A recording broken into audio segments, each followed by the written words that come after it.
Now third use is use of dummy variables as proxies to numerical factors. मतलब हम कह रहे हैं कि जो हम डमी वेरिएबल्स को सिर्फ ऐसा नहीं कि मेनली हम क्वालिटेटिव के लिए यूज़ करते हैं, बट हम कह रहे हैं कि न्यूमेरिकल फैक्टर्स के लिए भी हम कभी डमी वेरिएबल्स को अपने मॉडल में ला सकते हैं। फॉर एग्जांपल जैसे मान लो आपकी बुक में एग्जांपल गिवन है कि when we want to measure the saving function from the data. मान लो आप सेविंग आपको मेजर करनी है, तो clearly age is an important explanatory variable कि अलॉन्ग विद द इनकम और in addition to the income their income because people become more thrifty with age. मतलब हम कह रहे हैं कि मान लो आपने कोई फैक्टर लिया कि सेविंग डिपेंड करती है इनकम पर, ये तो एक फैक्टर है ही। अब मान लो हम कह रहे हैं इनकम आपका हो गया एक इंडिपेंडेंट वेरिएबल। अब हम कह रहे हैं मान लो एक एज भी हम कहते हैं डिपेंड, एज पे भी काफ़ी डिपेंड करता है आपकी सेविंग्स के ऊपर कि ये मान के चला जाता है कि जनरली क्या होता है कि जैसे ज़्यादा एज होती है उतना ज़्यादा आप सेविंग्स करते हो, उतना ज़्यादा आप थ्रिफ्टी हो जाते हो। मतलब आप पैसे सोच समझ कर लगाते हो, वेस्ट नहीं करते। ठीक है, तो इसका मतलब हम कह रहे हैं अब एज को यहाँ इन्होंने कंसिडर नहीं किया, बट हम अपनी तरफ से कंसिडर कर सकते हैं by taking a dummy variable. ठीक है, इन आवर मॉडल। अब वो डमी वेरिएबल क्या रिप्रेजेंट करेगा, एज को, और न्यूमेरिकल टर्म्स में। वैसे तो एज क्या है, क्वांटिटेटिव वेरिएबल है, बट यहाँ पर हम एज को यूज़ कर रहे हैं, डमी वेरिएबल को यूज़ कर रहे हैं एज रिप्रेजेंट करने के लिए।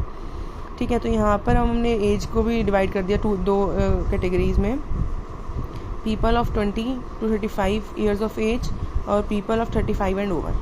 ठीक है, अब आप दे सकते हो कुछ भी कैटेगरी की। अगर मैं 1 को हमने दे दिया, ग्रुप 1 को दे दिया हमने 0 वैल्यू, यानी कि बेस कैटेगरी हो गई आपकी ग्रुप 1, और बेस 2 हो गई आपकी ग्रुप 2 कैटेगरी। आपकी मर्जी है, वो कैसे भी दे सकते हो आप। ठीक है, डमी वेरिएबल्स फॉर एज में भी assign the value of 0 if person belongs to first age group and 1 to the person belonging to second age group. The function becomes this.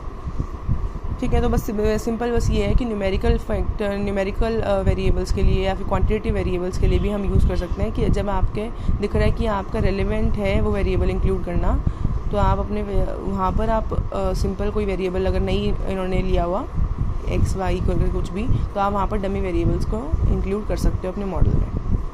ठीक है, नेक्स्ट है use of dummy variables for seasonal adjustment of time series. ये कह रहे हैं कि कुछ components ऐसे होते हैं टाइम सीरीज़ में, जैसे ट्रेंड हो गया, साइकिल, सीजनल की इरेगुलर मूवमेंट की, मान लो बूम आ रहा है, बेन आ रहा है, जैसे बिजनेस साइकिल्स होती थी उस टाइप से। अब उसका इफेक्ट अगर आपको दिखना है कि अगर आपको the process of removing the seasonal components from the time series, कि मान लो इरेगुलर, अगर मान लो हम कह रहे हैं आपकी कोई आपने डेटा लिया है, उसमें अगर आपको सीजनल मूवमेंट, अगर इरेगुलर मूवमेंट हो रही है, मान लो कभी कुछ चेंज हो गया सीजन में, अनसर्टेन कोई चेंज कि आपको आइडिया नहीं था और वो चेंज हो गया, अगर आपको उस चीज़ का इफेक्ट रिमूव करना है, ठीक है, कि जो सडन चेंज कुछ आया अगर सीज़न के अंदर, अगर उस चीज़ का इफेक्ट रिमूव करना है, तो इस प्रोसेस को हम बोलते हैं डी सीजनलाइजेशन और seasonal adjustment, and the time series is this obtained is called the deseasonalized और सीजनली एडजस्टेड। मतलब हम क्या कह रहे हैं कि अगर थोड़ा बहुत सीज़न में कुछ अनएक्सपेक्टेड चेंज आया, तो उस चीज़ का हमें इफेक्ट रिमूव करने के लिए हम क्या करते हैं, अपने टेबल को, अपने डेटा को डी सीजनलाइज कर देते हैं। और इस प्रोसेस को करने के लिए हम क्या बोलते हैं, जो हम टाइम सीरीज जब निकल के आती है after removing the seasonal effects, तो उसको हम बोल देते हैं डी सीजनलाइज्ड और सीजनल एडजस्टमेंट। अब सीजनल एडजस्टमेंट के लिए भी हम यूज़ करते हैं डमी वेरिएबल्स। फॉर एग्जांपल मान लो हम कह रहे हैं हमने 4 क्वार्टर्स की तरह, हमने 4 क्वार्टर्स की फर्स्ट क्वार्टर के लिए ये इक्वेशंस ले ली, सेकंड के लिए ये, थर्ड के लिए, फोर्थ के लिए। यहाँ पर हम ये मान के चल रहे हैं कि इंटरसेप्ट टर्म चेंज हो रही है, स्लोप में कोई चेंज नहीं आ रहा है। ठीक है, the seasonal effects are assume to, ये अजम्पशंस है यहाँ आपकी, मतलब ये नहीं है कि आपने बोलोगे कि इंटरसेप्ट में ही चेंज क्यों करना है, ये जस्ट जनरली का अजम्पशन है। बस हमें मेन यहाँ शो क्या करना है कि हम सीजनल एडजस्टमेंट के लिए डमी वेरिएबल्स को कैसे यूज़ करना है। तो आपने फर्स्ट क्वार्टर वाली इक्वेशन ली, सेकंड की, थर्ड की, फोर्थ की। अब यहाँ पर हम कह रहे हैं कि स्लोप हमने चेंज नहीं किया, बी है जो स्लोप वो हम सेम रहेगा, और इंटरसेप्ट टर्म हमने चेंज कर दी A1, A2, A3, A4। ये आपकी कब है, जब आपने कोई डमी वेरिएबल इंक्लूड नहीं किया। अब हम कह रहे हैं अगर आप इन चारों इक्वेशंस का अगर आपको मिलाकर इनका एक इक्वेशन बनानी है, और तो आप कैसे बना सकते हो कि सीजनल इफेक्ट पूरा दिखे। अगर आपको एक पूरे सीज़न का, एक बार पूरे ईयर के सीजन्स का इफेक्ट अगर आपको देखना है अपने डिपेंडेंट वेरिएबल पर, तब आप एक डमी वेरिएबल इंक्लूड करके आप इस चारों इक्वेशंस को एक इक्वेशन में कन्वर्ट कर सकते हो। कैसे कि Y T is equals to A, जो आपका इंटरसेप्ट टर्म है, plus B X T plus lambda 1 D1 plus lambda 2 D2 plus lambda 3 D3 plus UT। अब हमने 3 डमी वेरिएबल्स क्यों लिए हैं यहाँ पे, क्योंकि कैटेगरीज कितनी है 4, तो 4 - 1 3, तो हम 3 डमी वेरिएबल्स लेंगे। अब 1 is for second quarter, otherwise की, यानी अदरवाइज मतलब कि फर्स्ट क्वार्टर, तो मतलब फर्स्ट क्वार्टर 0 और सेकेंड होगा तो 1। D2 मतलब थर्ड और अदरवाइज मतलब सेकेंड या वन फर्स्ट क्वार्टर होगा या सेकेंड होगा तो 0। सिमिलरली फोर्थ क्वार्टर के लिए 1, D3 की वैल्यू और 1 फर्स्ट सेकेंड और थर्ड होता है तो 0। Here it should be noted that only 3 dummy variables can be included। ये वही है कि क्योंकि आपको पता 3 डमी वेरिएबल्स रहेंगे बिकॉज कैटेगरीज कितनी थी 4। अब आपने अगर यहाँ पे वैल्यूज़ डाल के देखते हो कि मान लो हम फर्स्ट क्वार्टर की इक्वेशन लेते हैं, फर्स्ट क्वार्टर में आपका D1 भी 0, D2 भी 0, D3 भी 0, तो यानी कि इक्वेशन क्या बन गई आपकी खाली A + B x t। Similarly अगर आप सेकेंड क्वार्टर की इक्वेशन लेते हो तो D1 बस यहाँ पर ये बना जाएगा, बाकी सब 0।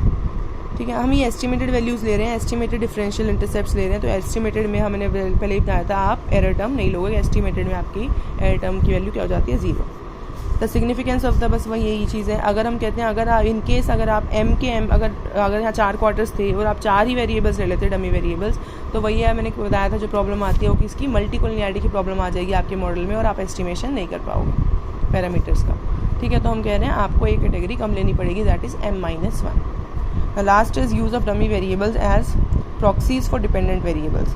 अब अभी तक हम चल रहा था कि हमने अभी तक डमी वेरिएबल्स को एज इंडिपेंडेंट वेरिएबल लिया, मतलब राइट हैंड साइड लेते थे हम हमेशा इस साइड, बट हम कह रहे हैं कभी कभी आप डमी वेरिएबल्स को एज डिपेंडेंट वेरिएबल भी आप यूज़ कर सकते हो, प्रॉक्सी ऑफ डिपेंडेंट वेरिएबल। ठीक है, तो यहाँ पर जैसे for example we want to measure the determinants of house ownership. Some people will have houses while others have not. The decision of a family to own और not to own a house depends on income. ठीक है, तो Y हो गया family owns a house और not. तो यहाँ पर वाई हमने डमी वेरिएबल क्या हो गया आपका, क्या प्रॉक्सी है एक टाइप से वाई एक डमी वेरिएबल की, कि आपका जो फैमिली है उसके पास खुद का हाउस है, यानी कि ओन्स अ हाउस और it does not have its own house. और एक्स क्या हो गया इनकम। तो इनकम आपके यहाँ पे हो गया इंडिपेंडेंट फैक्टर और वाई हो गया आपका डिपेंडेंट फैक्टर, कि इनकम पे डिपेंड करता है कि आपके पास हाउस होगा या नहीं होगा। ज़्यादा इनकम हुई तो आपके पास खुद का घर होगा, अगर कम इनकम हुई तो आपके पास खुद का घर नहीं होगा, रेंटेड होगा जो भी है। तो यहाँ पर वाई क्या हो गया आपका डमी वेरिएबल की तरह हमने यूज़ किया है वाई को। तो वाई की 2 कैटेगरीज बना दी हमने और 2 कैटेगरीज है तो हम डमी वेरिएबल को यहाँ पे एक डमी वेरिएबल लेंगे, दैट इज़ वाई आई। ठीक है, विच रिप्रेजेंट्स 1 और 0 वैल्यू। हमेशा डमी वेरिएबल की वैल्यू 1 और 0 के बीच में रहेंगी। तो ये आपके 5 यूजेस हैं।